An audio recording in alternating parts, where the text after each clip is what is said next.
Hello and welcome to part 2 of Why Capitalism Sucks. If you missed part 1, there's a link in the description. Otherwise, let's get on with the show.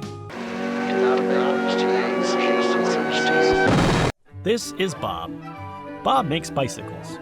It's hard work putting together bicycles by hand in a dusty garage, but Bob loves the work. He loves making high-quality products and selling them to folks in his community at a reasonable price. It takes about 5 hours for Bob to make a bicycle, and he sells each bicycle for $100. Of course, Bob has to pay for parts and materials to put them together, and that comes to about $50 per bike.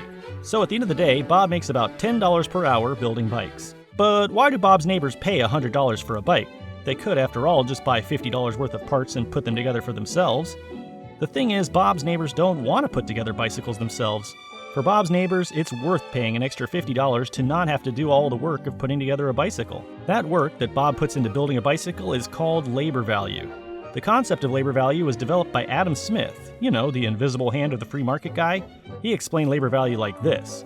The real price of everything that everything really costs to the man who wants to acquire it is the toil and trouble of acquiring it. In other words, according to Adam Smith, Bob's customers pay an extra $50 because they don't want to perform the labor of building the bicycle themselves. Over time, Bob earns a reputation as a really good bike builder.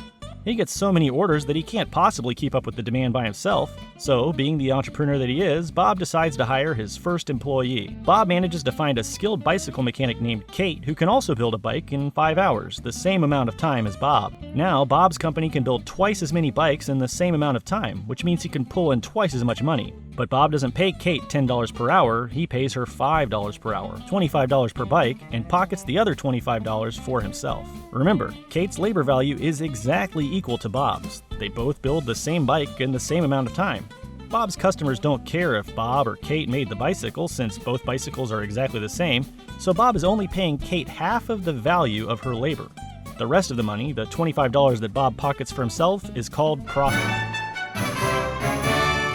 Bob really likes profit because it means he's making more money per hour for the same amount of work.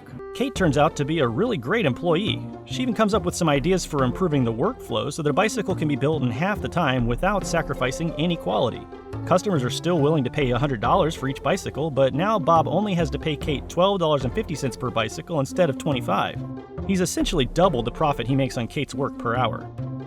By now, Bob is pretty busy with marketing the business and meeting with customers, so he hires some more workers to work with Kate.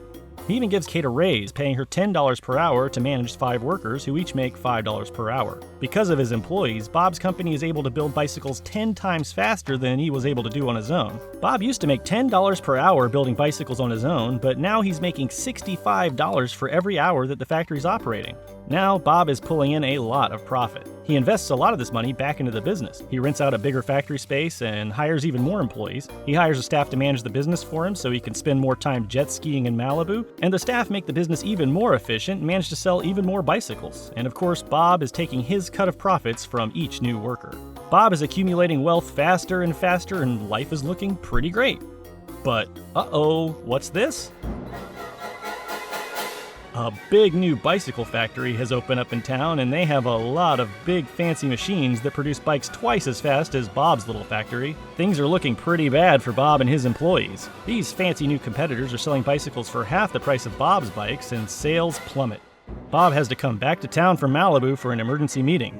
His staff gives him some pretty bad news. They're going to have to cut costs, and the only cost they can really cut significantly is labor. So Bob does what he has to do. He lays off half of his workers.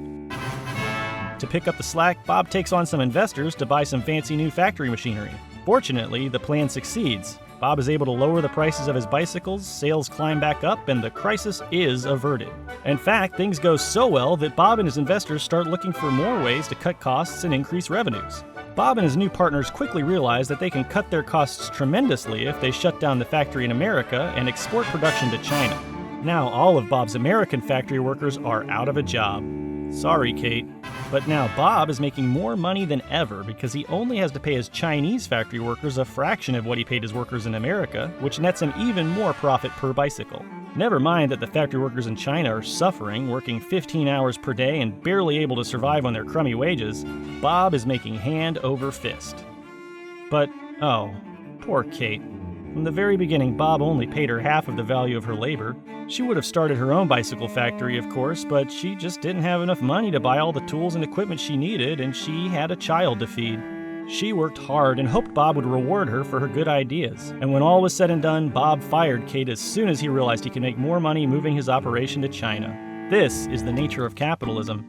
At every step of Bob's journey, he has stolen labor value from his employees and sacrificed their well-being to boost his own profits. Bob isn't necessarily a bad guy. He liked his employees. He felt terrible about having to fire Kate. He didn't want to lay anyone off, but Bob's competition forced him to cut costs wherever he could, and that means driving down wages. Of course, Bob could have cut down his own profits, but he's just not willing to make that sacrifice. See, as the owner of the means of production, Bob is a capitalist, and that puts him in a different class than the workers he hired. Being in a different class, Bob has different class interests than his employees. A worker's class interests will always drive them to seek higher wages. Every worker wants to try to earn as much of the value of their labor as they can. Meanwhile, capitalist class interests are to seek higher profits, and that means keeping wages as low as they can get away with. Bob didn't realize it, but these opposing interests mean that he was engaged in class warfare with his employees. Every decision Bob makes must drive him to increase profits, which means he needs to drive down costs, which will hurt employees, or drive up prices, which will hurt his customers and help his competition.